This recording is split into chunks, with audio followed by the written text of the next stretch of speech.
Este é o Revista Brasil, o jornalismo que faz diferença. São 8 horas mais 39 minutos, já estamos de volta com Revista Brasil, aqui pela sua Rádio Nacional Brasília AM 980 kHz. Sempre lembrando que você também pode acompanhar o nosso áudio pela internet, no www.ebc.com.br. E agora nós vamos conversar com a doutora Alice Pena de Azevedo Bernardi, ela que é fonoaudióloga da Sociedade Brasileira de Fonoaudiologia, que estudos indicam que mais de 23% dos trabalhadores sofrem perdas auditivas quando expostos simultaneamente a ruído e solventes. Doutora Alice Pena, seja bem-vinda ao programa Revista Brasil, bom dia. Bom dia, Miguelzinho. Muito obrigado por ter aceito o nosso convite, está conosco, viu, doutora? Tá, é um prazer estar aí com vocês e poder falar um pouco essa manhã. Doutora, agora, esses estudos revelam dados preocupantes, não? Sim. Esse estudo meu já data de 2007 e depois disso a gente desenvolveu também outros estudos paralelos e realmente a população de trabalhadores expostos simultaneamente a ruído e alguns produtos químicos, ela pode ser eles podem gerar um agravante na perda auditiva, que é justamente esses 23% que foram encontrados contra 10%, 15% apenas na população exposta a ruído. Então é um dado muito preocupante, sabendo que realmente nós temos uma população grande brasileira que se expõe a diversos produtos químicos, como gasolina, querosene e tolueno e outros produtos que são até neurotóxicos e podem afetar a via auditiva central também. Olha só, quer dizer então que solventes pode afetar de alguma forma a audição, é isso? Exatamente. Nesse estudo eu mostrei também, a gente descobriu que o solvente pode interferir, além da perda auditiva que ele manifesta, ele pode também interferir nas vias mais centrais.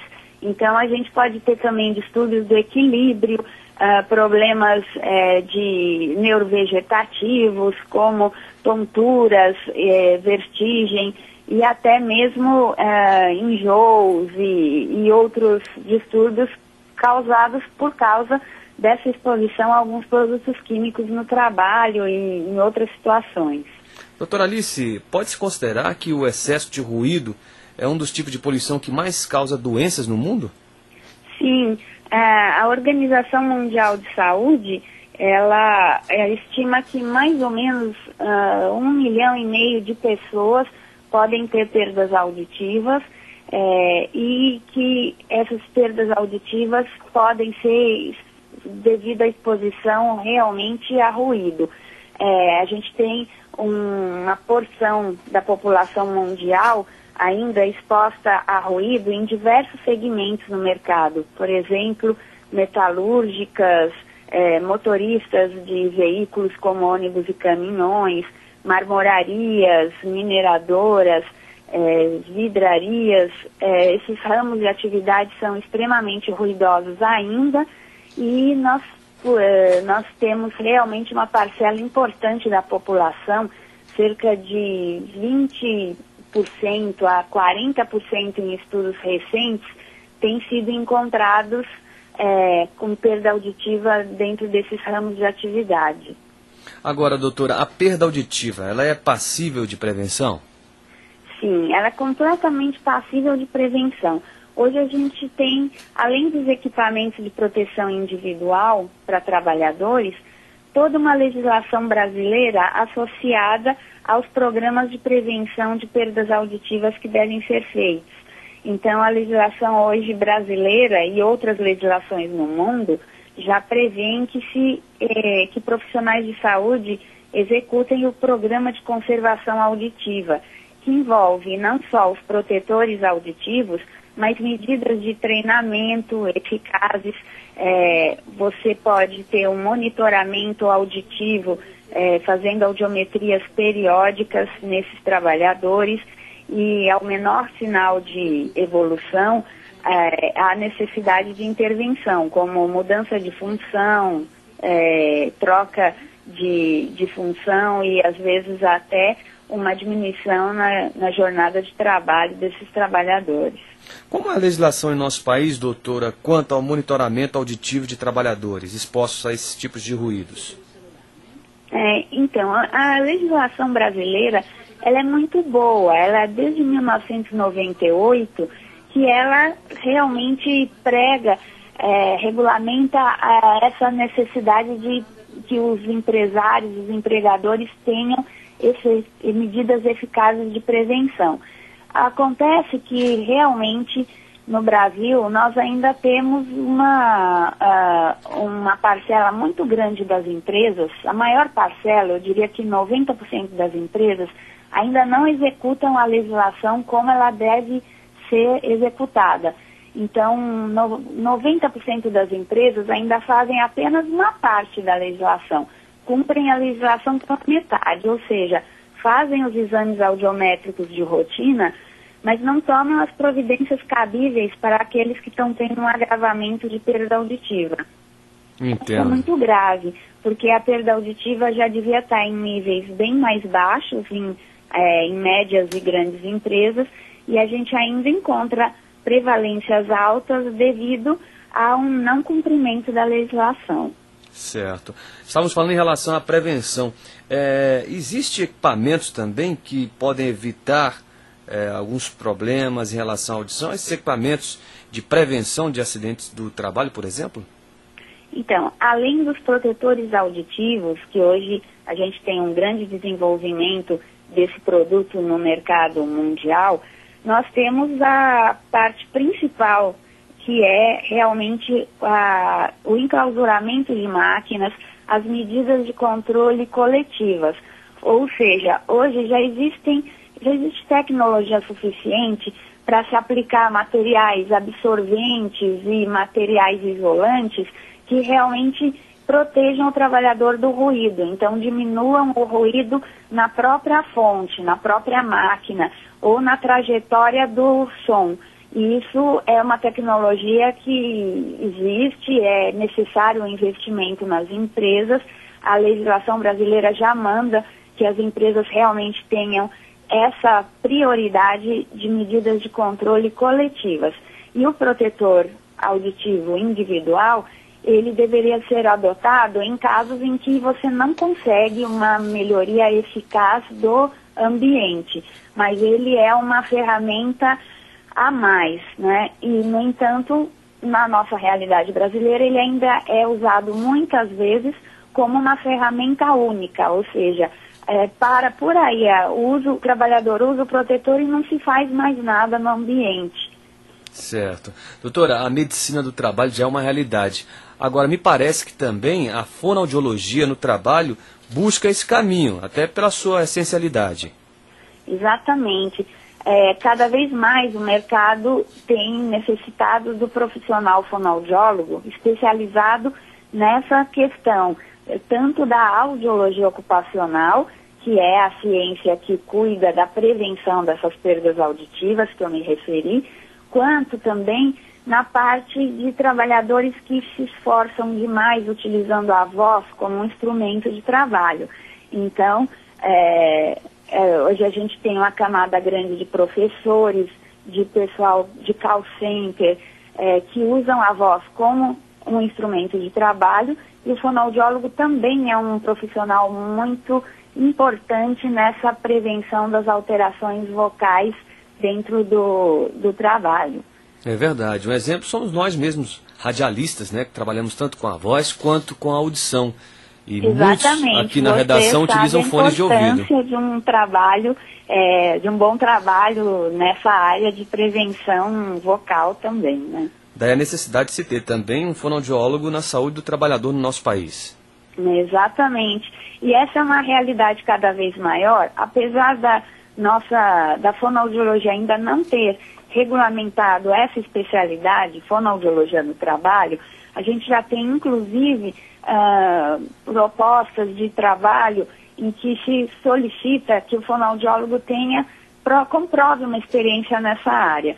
Então eu acho que cada vez mais é importante que a fonoaudiologia se desenvolva e que venha a ter essa especialidade que é crescente. Na fisioterapia já existe, já começa um movimento para existir essa especialidade. Em outras áreas também relacionadas à saúde, a gente já tem o enfermeiro do trabalho, e agora realmente tem existido essa necessidade e essa iniciativa de se tornar a fonoaudiologia do trabalho como uma especialidade regulamentada.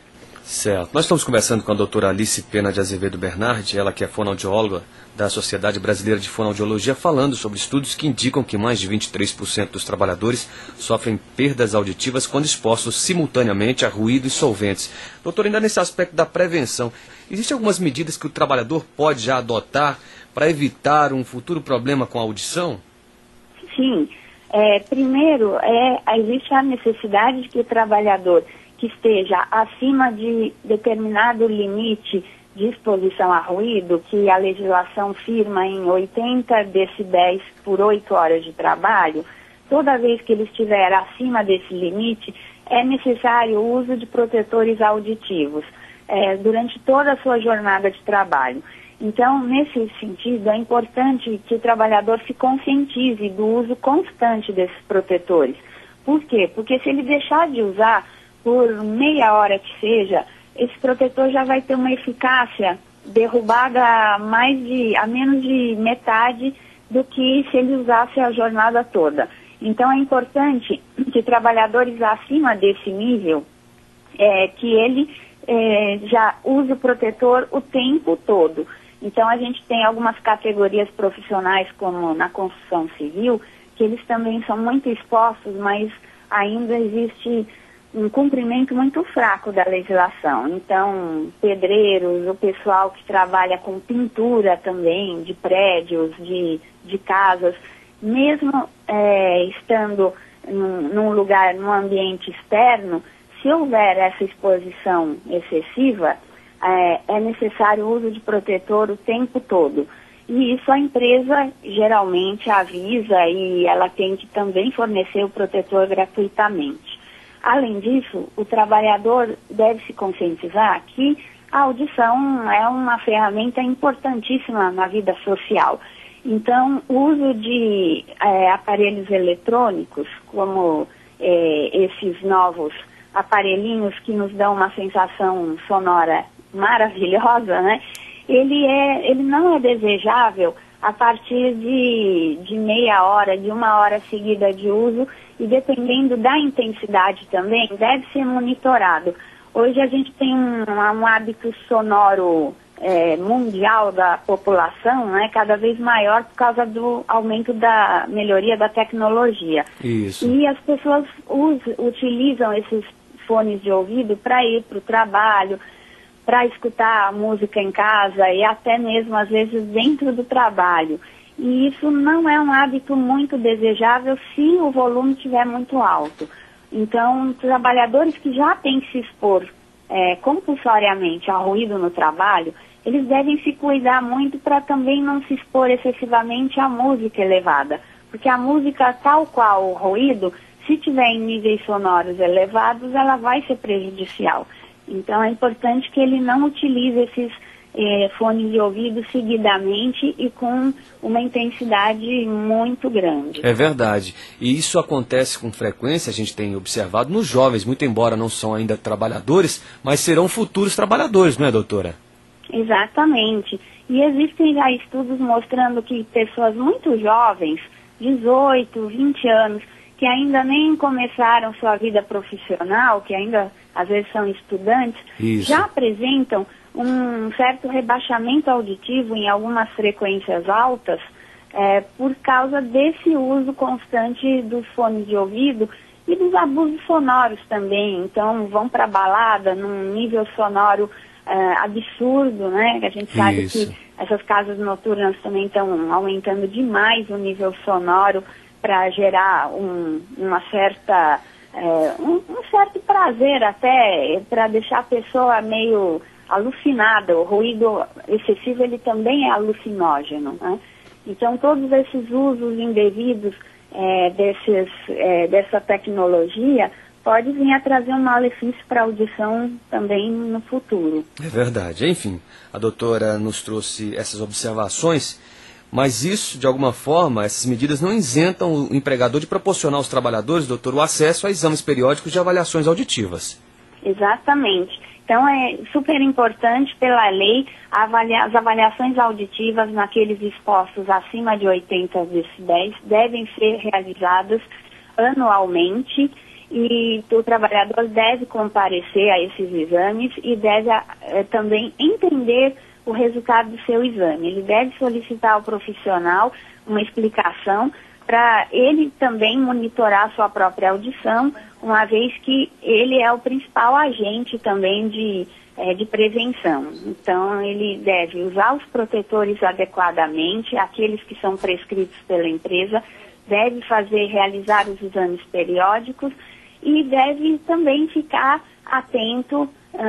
Existem empresas até que fazem que dão uma abertura para o trabalhador participar desse processo de melhorias ambientais. Então, se ele tem uma boa ideia no seu ambiente de trabalho, ele pode trazer para que seja discutida. Às vezes existem comissões formadas para isso, né? A CIPA, por exemplo, que é uma comissão que as empresas devem compor, é um lugar de discussão das questões relacionadas a acidentes e doenças do trabalho. Então, ele deve trazer, se ele percebe que existe algum problema prioritário para ser resolvido, ele deve levar para ser discutido. É verdade. E por fim, doutora, caso o trabalhador sinta qualquer dificuldade para ouvir, ou então até perceber aqueles zumbidos recorrentes, né, sempre procurar um médico. A recomendação é esta. Exatamente. O zumbido é um fenômeno também que é, às vezes, o primeiro sinal de perda auditiva.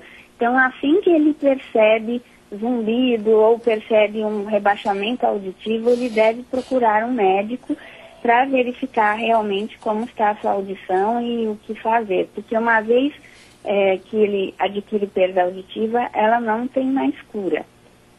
Perfeito, maravilha. Tá então as informações, os esclarecimentos prestados pela doutora Alice Pena de Azevedo Bernardi, fonoaudióloga da Sociedade Brasileira de Fonoaudiologia, falando sobre esses estudos que indicam que mais de 23% dos trabalhadores sofrem perdas auditivas quando expostos simultaneamente a ruído e solventes. Doutora Alice Pena, muito obrigado pela participação e por esses esclarecimentos que trouxe ao nosso público, viu? Muito obrigada a você também. Eu quero saudar aí seu programa. E qualquer coisa, estamos à disposição. E saudá-la também pelo Dia Internacional da Mulher, comemorado nesta sexta-feira, doutora, mas que todos os dias, de fato, deve-se comemorar o Dia da Mulher. Muito obrigada. Tenha um bom dia. Um abraço, bom dia.